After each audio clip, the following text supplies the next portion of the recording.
Visit. Therein lies the problem. Each of these is over here on the table, folks, if you want to have a look. Sorry. I'm forgetting myself. So, on the other boat, on average, we get 5 to 8 large contacts on every single trip. So these things are not uncommon. This is one of over 400 that we've had on our boats alone. We're going to get a DNA number to see what it was. What it was that side.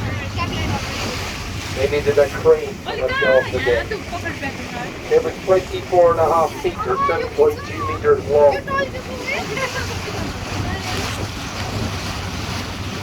Easily capable of swallowing a human being.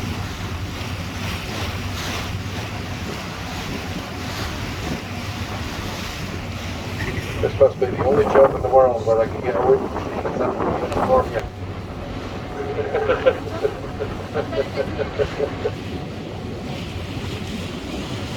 Incidentally, guys and girls, I can vouch for the fact that these things are in Loch Ness. I was born on Loch Ness site, and as a child I used to paddle in the loch up ahead of us here. We used to stand on these eels, and they would basically take the feet out from under you. These stools that you're sitting on were as wide as the eels were, and they used to settle in the mud after being deep down when it's cold. If it's that temperature on the surface, imagine what it's like down here. It's about 4 degrees Celsius, 38 Fahrenheit year round. So they get cold, so they rise up into the shallow areas and they heat up in the mud. We used to stand on them in the bays around the loch. So 30-foot, 10-metre eels are not uncommon to me. I know they're in here. And luckily they wouldn't touch us because we're not dead. They're carrion eaters. So unless you're dead, you're at no threat. So there you go. The other two things that they found out during that DNA sampling was that 2 of the culprits that were meant to be Loch Ness monsters weren't here. Number 1, sturgeon. No sturgeon in Loch Ness. So unfortunately we cannot serve you whiskey and caviar. We can do whiskey and coffee, but I would much rather whiskey and caviar, to be honest. The other culprit is catfish. Who ever heard of large catfish? Or 2? Believe it or not, but there was one pulled out of Lake Baikal in central Russia last year. That was 7.8 meters long, the same length as that eel. They're perfectly capable of eating human beings.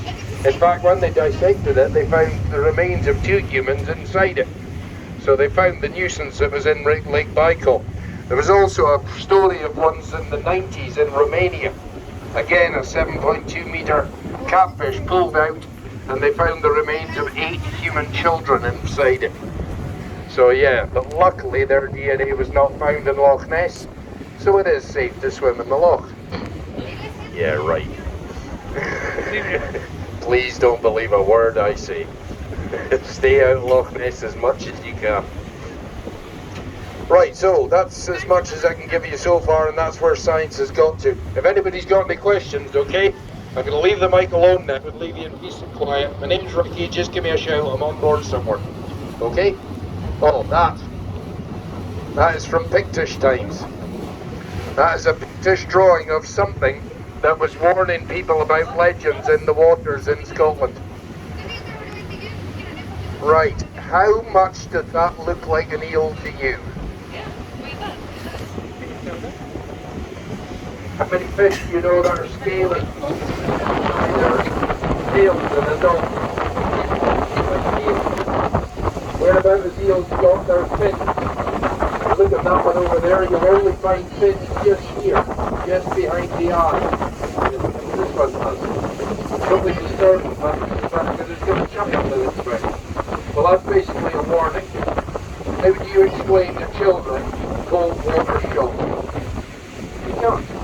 The water's that cold, you jump in to die. I'm going to go, yeah, right. The water's that monster, it's not leaking it, and then they won't go into water. That's what that is, it's poured into the ears.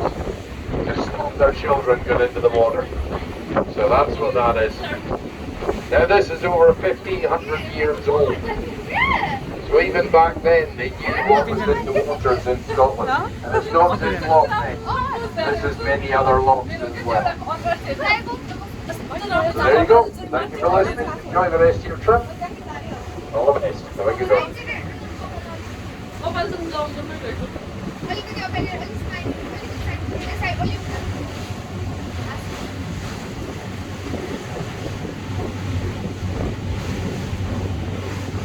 di ba sana? Huwag kami sa sila sa